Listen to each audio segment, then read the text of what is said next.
Hey guys, Josh Carter here, One Objective Outdoors. In today's video, we're going to be going over a technique that has a love-hate relationship in the fishing industry, so stay tuned. All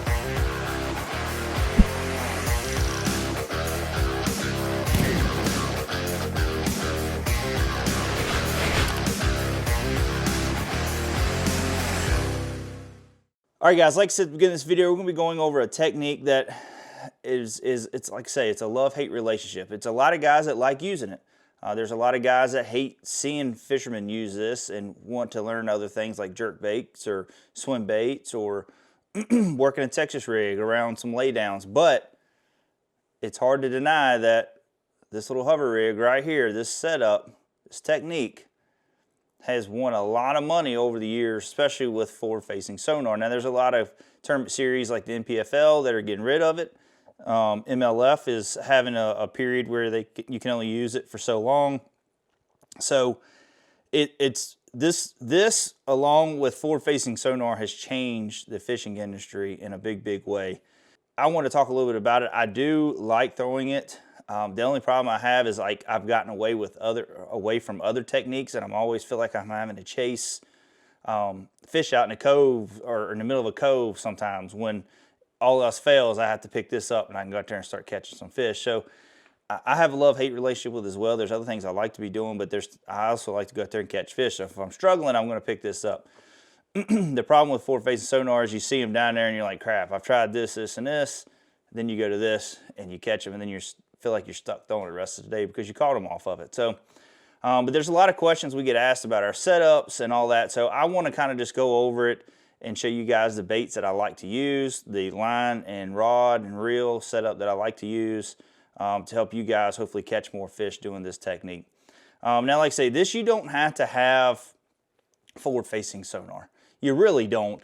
You can go by deeper docks or docks in general. You can go off the edge of rock bluffs and work this thing. If you got regular 2D sonar, you can use this. And the thing is just learning to count down your baits and the depth that they're going to be at, and just trying to work this the old-fashioned way. You know, you don't have to have forward-facing sonar. If you do, it makes it a lot more easier to use this technique, but you don't have to have forward-facing sonar.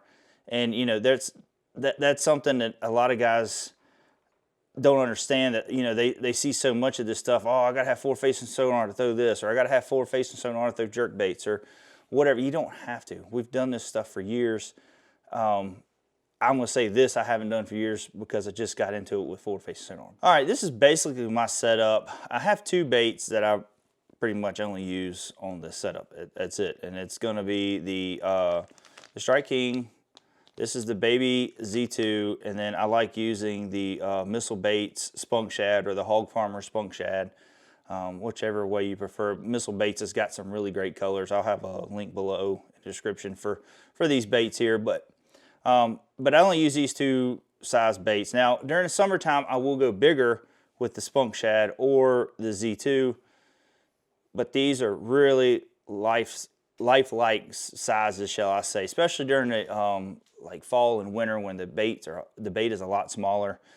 You can go around and chase a lot of schools of bass around throwing stuff like this at them. Now, you can throw bigger baits and you might get less bites, but you might catch a lot bigger fish that way. But to get more bites, if you got to put a limit in the boat or you're just trying to catch some fish, I definitely like going to like the 3.5 inch size. So this is the Z2, and this is the Spunk Shad. As you can see, they're basically the same size. I try to keep my colors simple.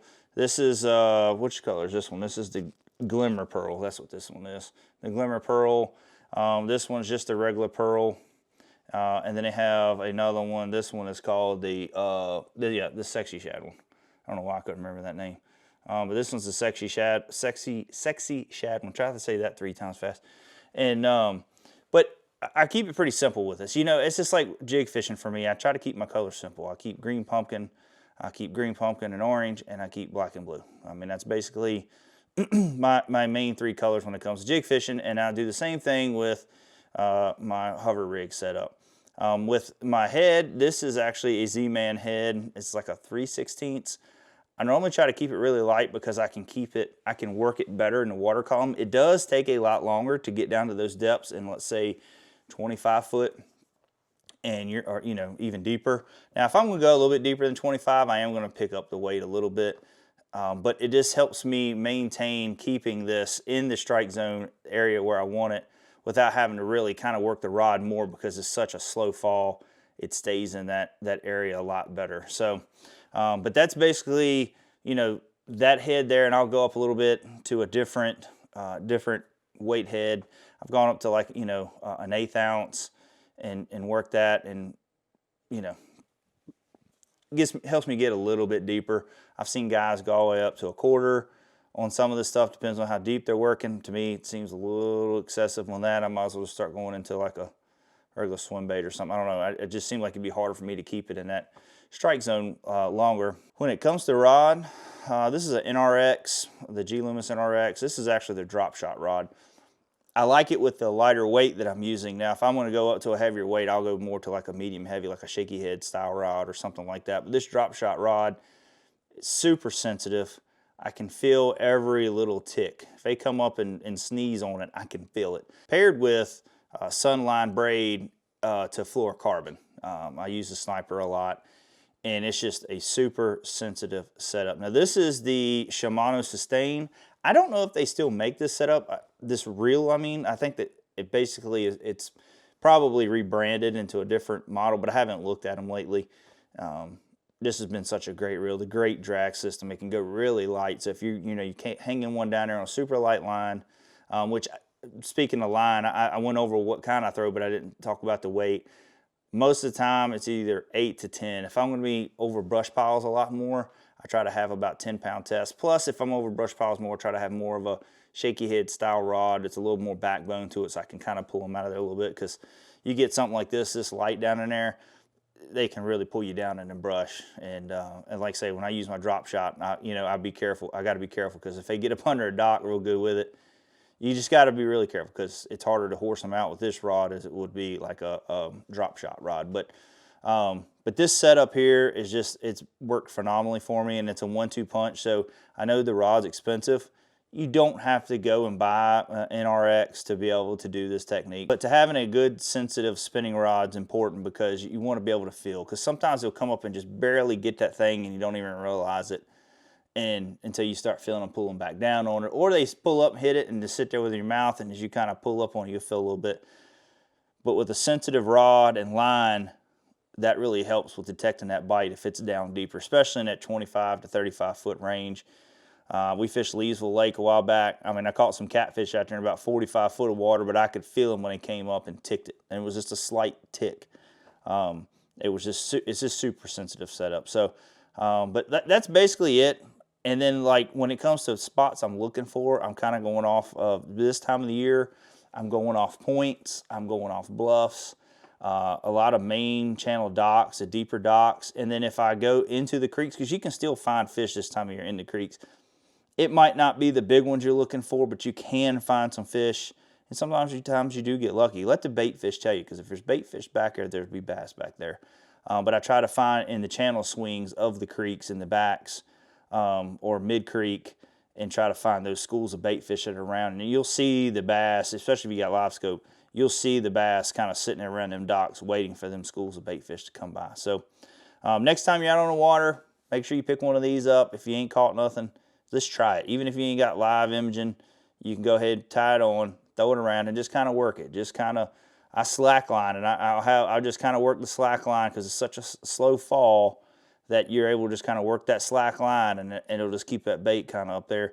And if you got live scope, I try to just get it out there. I try to keep it above them. I try not to let it get below them. If I do get below them, I try to rip it up real quick, right past them, and just let it stay up there for a little bit. Maybe it'll entice them to come up and chase it. So make sure you tie one of these on, get some more fish in the boat. It's not a technique that I just love to do all the time, and I'm looking forward to getting out there doing it, but it is a backup. And when you tournament fish, you always want to have a backup just in case you need to finish out a limit, or heck, even get a limit. Never know what points are like, or you know, what the day, if you're fishing a 2-day event and you just need to get that limit to help you, you know, win an event or get some good points or make a check. So well, make sure you tie you one of these on, guys. Other than that, hope you enjoyed the video. If you did, hit the thumbs up, hit the like button. Also, subscribe to the channel. We're very blessed to have the amount of subscribers that we've gotten over the last several months. It's just been phenomenal. We thank you all for that. And then also, I'll put a link in the description below for all these baits and the way you can order them, and you'll have a link there. You can click that, help support us.